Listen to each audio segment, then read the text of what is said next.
Hey everybody in Brookago, what's good? This is Kahlief here. We are rocking. We have another amazing dev who's been in the Annapurna showcase. You know, again, I love that crew. They put out nothing but bangers into the world. And I'm rocking with Ben Esposito, director on Neon White. Ben, how are you doing? I'm doing good. I mean, I've got a lot of expectations to live up to with this game. It seems got to be a banger, but I'm really excited about it, so I'm happy to talk about it. Well, first of all, I believe in you. I understand that you are going to put a fantastic game into the world.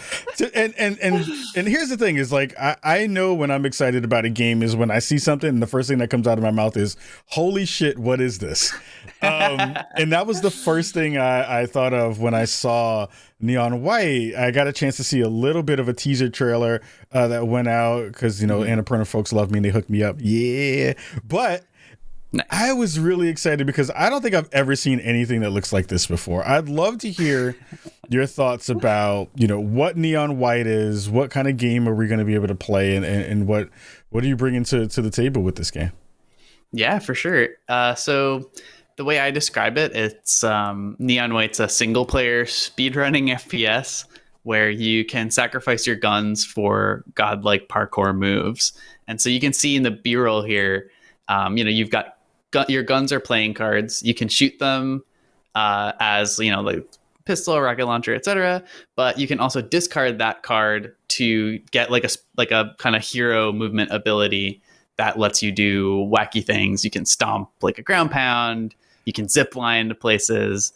So I'm bringing in a lot of that really fun traversal based stuff, and it's all about the trade offs between those two.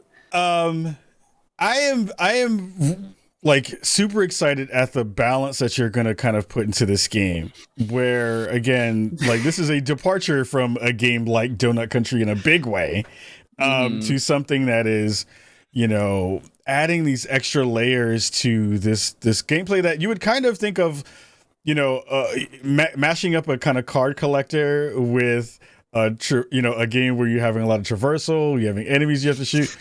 Like, where did the kind of foundation of that come from in your mind, coming off a game like Donut Country to this? So, I spent a long time on Donut County. It was like 6 years. Donut County, yeah. And I was trying to make a game that was for everyone. That was like my goal. I was like, if you've never played a game before, you can enjoy Donut County. It doesn't have the genre conventions. It's got a, unique theme. It's approachable. And after that, I was like, I'm done with this. I tried making a game for everyone. I feel like I'm happy with the result, but now I want to make something that's not for everyone. I want to make something that's for like very specific people. And if it's not for you, it's not for you. But if it is, it could be your favorite game. Huh. So that's why I decided to tap into the stuff that I was passionate about, when I was a teenager, and I was like the most excited about games that I possibly could be. And that's where the kind of like retro shooter angle came from, because I was super into like making custom maps for Quake and Half-Life and Counter-Strike. And so there's a lot of that DNA where it's like those kind of jump maps and the kind of weird edge case mechanics, and the speedrunning angle comes from that. Oh, that makes so much sense now. Now knowing that was a part of where you kind of like dug into, your love for this particular kind of game.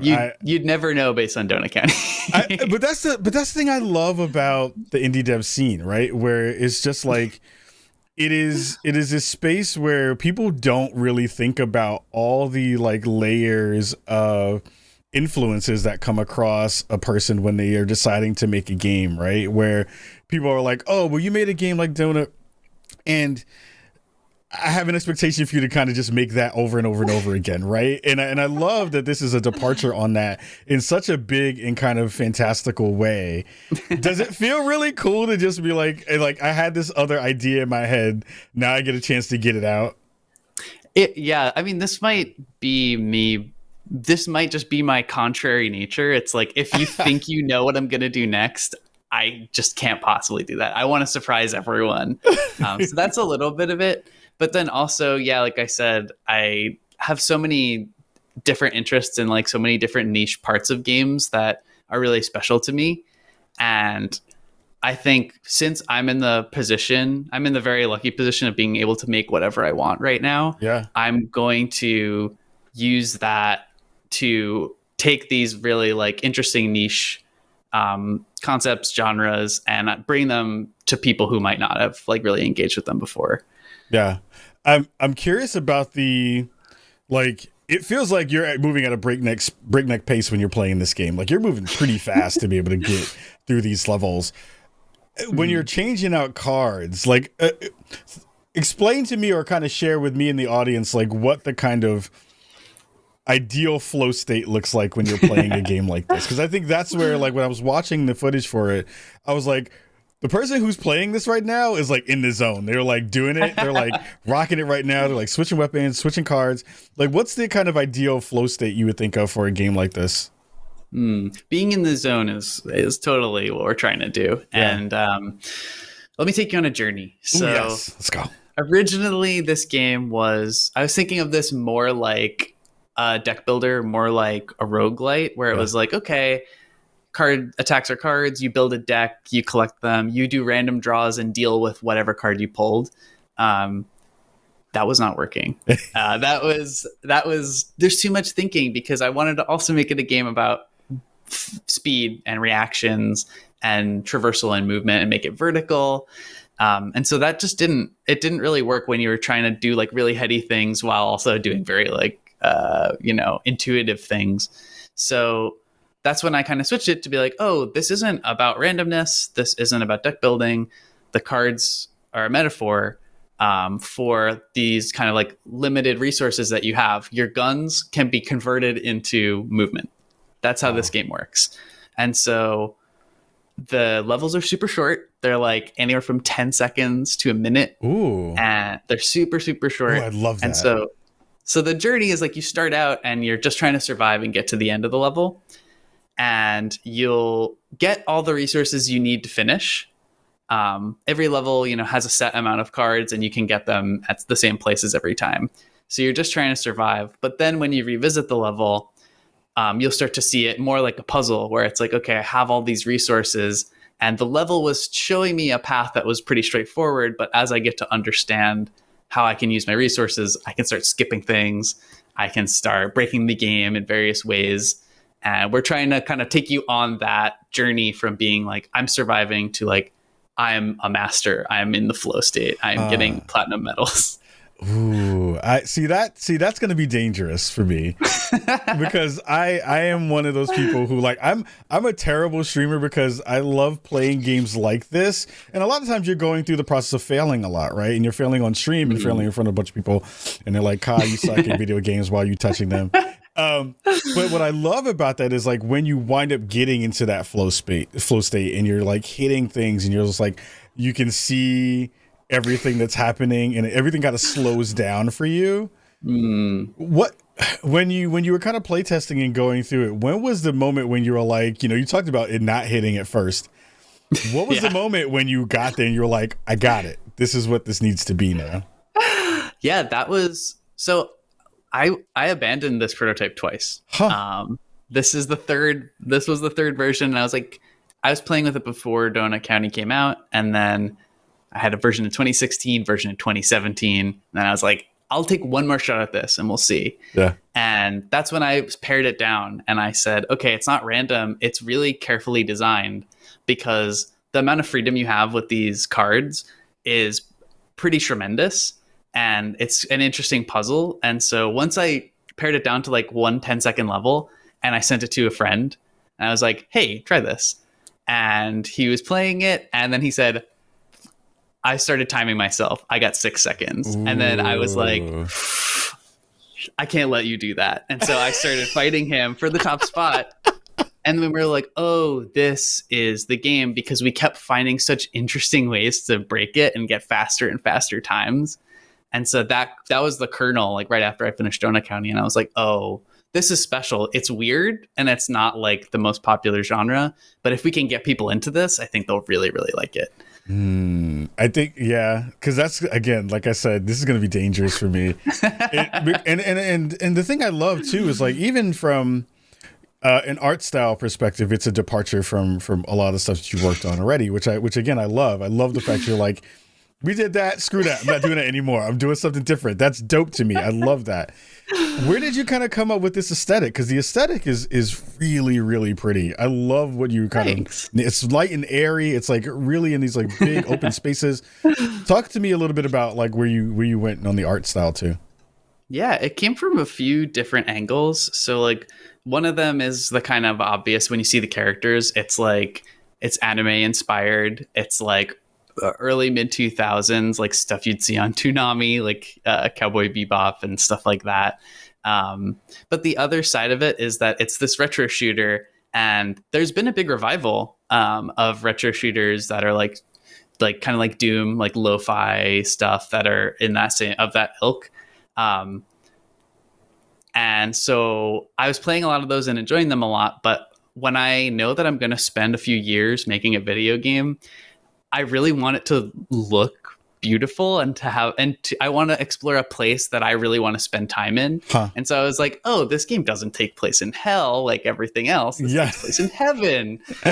And then that's when all the story stuff started to come together, and we were like, oh, it's really, the contrast is really interesting, where you've got this like these beautiful kind of like Greek arches and the presentation is beautiful, but the game is like actually intense and kind of gritty, and you know, you're going to be playing the same level over and over again, and like you'll start to drool because you stopped paying attention to your body. And it's like, yeah, that contrast is really fun. Who knew that hell would put you into a drool state? We talked about flow state, and then we wind up in drool state. It's kind of amazing that we wind up coming. I don't know. Is that full circle? I don't know. That might be the circle of life. It could be. I think it's like a circle where it meets back at the beginning again, and you're just like, yeah, flow is a drool state. Neon white is the Benjamin Button of video games, because you wind up getting younger as soon as you finish playing it, which is fantastic. Give the folks, because I know we have to let you go in a second, but we didn't get a chance to talk about specifically what's the kind of story parts about this. We saw a little bit about, because you see these kind of cut scenes where there's some dialogue in there too, so there has to be some narrative here. I'd love to hear a little bit about what that is too. Yeah, so you can see it's like got this like kind of retro shooter platformer parkour speedrunning angle, but it's also got this like visual novel, like very light life/dating sim element. And that came from one, like just my interests and what I was really interested at that time, that the teen energy I was tapping into.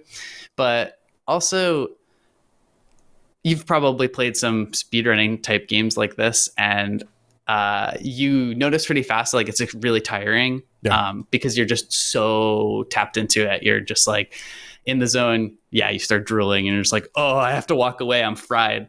And so that's where this other angle came from. I was like playing Fire Emblem Three Houses, and I was like, oh, there's this like downtime that's really it's really cool, because I get to step away from the really like intense stuff and think more about the characters and the world, and kind of like,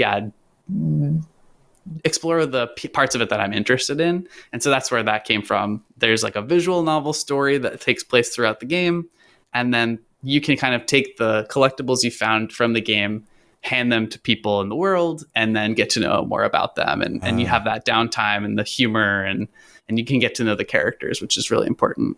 I love that. That's going to be fun. I love, because I was like, this is a little bit of a visual novel in here too. Like, what's going on here?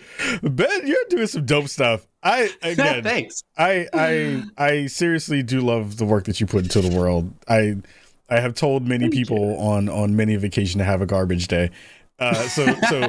So you know, in both angles, both nice and not so nice, but it's been great to have that as a thing that I now have into my vocabulary. So thank you for that beautiful gem that you put into the world.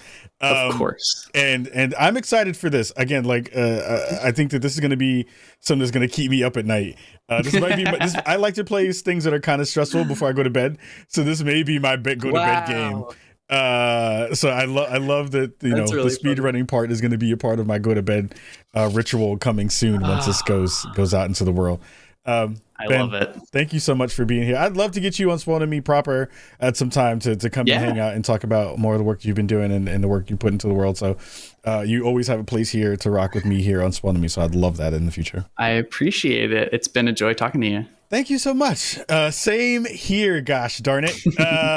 We're going to get out of here for now. Let the folks know when the game is dropping too. The game's dropping.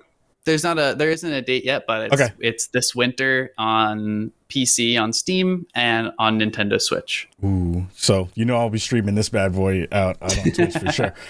Ben, thank you so much for being here. Thank you so much for the time. And everybody go check out Neon White when it drops. It's going to be pretty damn fantastic. We'll see you all soon here in Brookago. Much love to you all. Peace.